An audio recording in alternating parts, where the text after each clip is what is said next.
Advanced Grade Age-2 Dark Hound. Hey, what's up again, everybody? It's Robert184, 2 R's, 2 B's, GundamReviews.net, and today it's time to take a look at the third wear for the Gundam Age-2. This is after Asum ran off and became a space pirate. You've already seen the normal and you've already seen the double bullet, but now it's time to take a look at the very much so X2 crossbone influenced Age-2 Dark Hound in Advanced Grade, which makes it nice and affordable. 2012 release. And Mom, please buy me one, it's only 700 yen. And in the AG line, of course this is from Bandai, you can see the name there, and that it's number 21 in the series. Unlike the Age-3 where we got to see all three wares in relatively short order here, you can see the Advanced Grade Normal and Double Bullet spinning around. Those were number 9 and 15 in the series. They also sold for 700 yen, but it's been a little bit to wait, although certainly not as long a wait as Asum's wife had to go through in terms of waiting for him to show up again, this time in his Black Dark Hound. Box tour now, where you get to see this painted up like a pro. I wonder how much those skulls are going to show up in plastic model form here without any work. You can see a back shot there, and down below you're going to have the man, the myth, the legend, and the deadbeat dad himself, Captain Ash, Asum Asuno. They're telling you to go play that game in the supermarkets there, and as we go down here, people interested in the plastic models will be much more interested in with this block build system. Look at that, you are going to be getting a white skull there. It looks like some gray parts that are also going to go on the chest, and white and red there for the V-fin. Could be pretty cool, or so it looks on first inspection. Which is why, of course, you've actually got to crack it open and see what you're going to be getting. Looks like yellow, red, black, and white there, and you're going to be getting some other cool parts there with the C in black to go along with the gray. More black and gray, so a fair number of plates there, and remember that all the information and directions are all in there, including how to replace missing parts. It's unbelievable that there's going to be 9 plates and 6 colors in here. Just outstanding value when you just look at it at price per piece. Anyway, here on the A1 plate, you can see that this is dark gray, including the small part there to go on the chest, and you're going to have some cool looking colors there for the arms. The A2 plate is going to have the same color of gray, and you can see that it's just going to be the legs, inside and outsides, and that's going to match this part here of the Age-2 normal there with the white, with this part being excluded.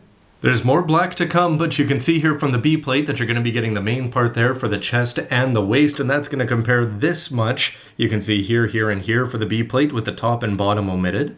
The C plate is going to have the unique parts there for the head. You can also see some parts that are going to go onto the weapon and those very cool side binders. And this plate is actually labeled as Dark Hound compared to the rest and has no relation to the normal C plate. The D plate goes back to the Age-2 marking there, and you can see that you're going to have a black waist, black feet, and you can see that the feet are going to be omitted here from the Age-2's red D plate. The E plate is going to bring out some red there with the chest parts there, which are going to have these cool parts that protrude forward. You're also going to have these parts here for the waist skirts, yellow on the old RX-78-2, and you can see the red V-fin down there, which is going to have space for a white part in between, and the V-fin was missing out on the normal. And something I never noticed though is that instead of the standard F plates that we've seen on so many of these advanced grades, they went with the yellow eye there, which is going to suit the left eye, but not so much the right for this Dark Hound.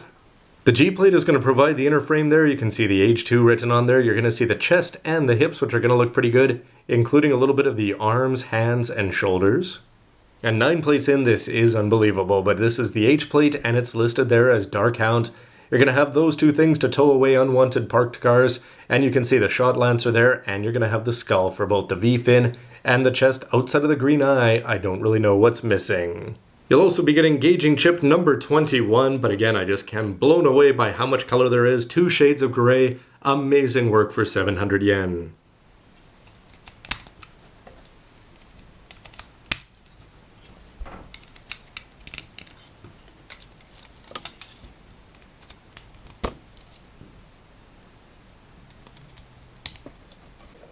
And when he's all finished, I am absolutely stunned with just how many colors there are and how detailed this Dark Hound looks.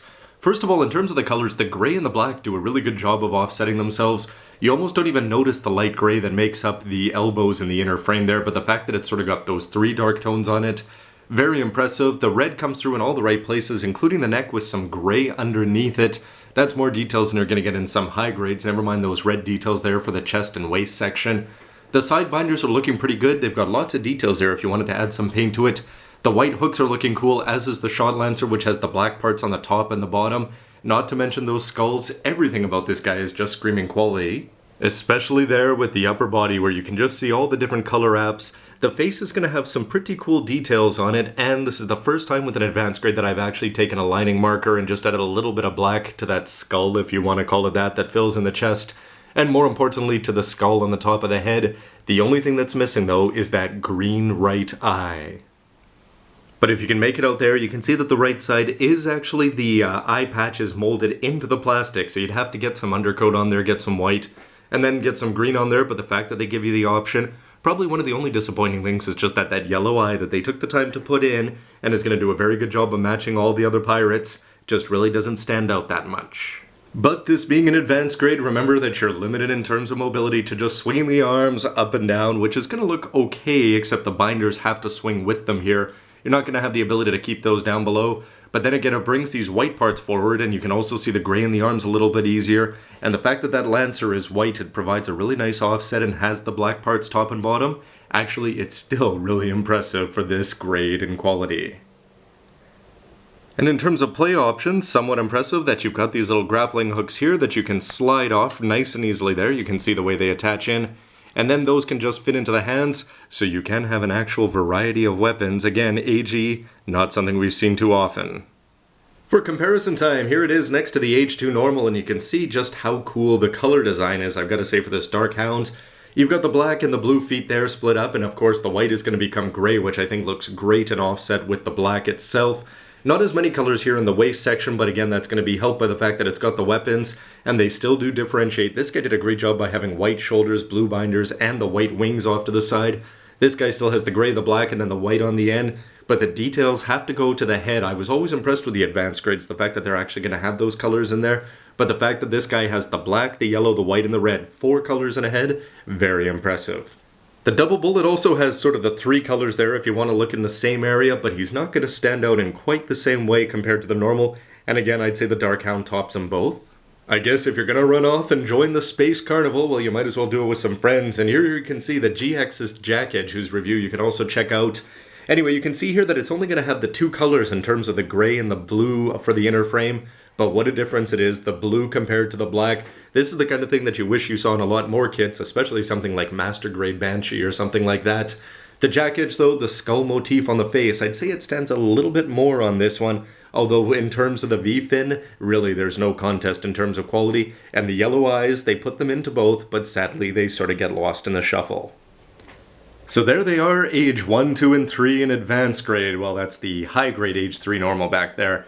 But nonetheless, it's still a really cool thing to see these 9 leads. They're going to be joined by the FX eventually. But of course, the Dark Hound is going to be the most stand-out-ish compared to the other ones where you've sort of got the blue, the white, and the red theme going on here. Here you're going to have the blue, the red for the double bullet, but then the black for the Dark Hound, which makes it definitely the dark sheep of the family. But nonetheless, it's a fantastic kit for this 700 yen. I couldn't recommend it any higher, and I can't wait to check it out compared to the high grade. Anyway, everybody, this has been a lot of fun to put together. What do you think of the Dark Hound, the mobile suit design, the whole Crossbone X2 motif? Are you a fan of it, or does it not? Does it stand out too much as a lead Gundam in a bad direction? Certainly strike noir-ish, if you want to put it that way. But anyway, I think it's a nice combination, and to break up these 10 leads like this, it certainly seems like a lot of fun. And as Kyo topples over, I'll leave it there. Thanks for watching, everybody. See you next time. Son, will you ever be able to forgive me? Well, with a mobile suit design that cool? Yeah, forget about it.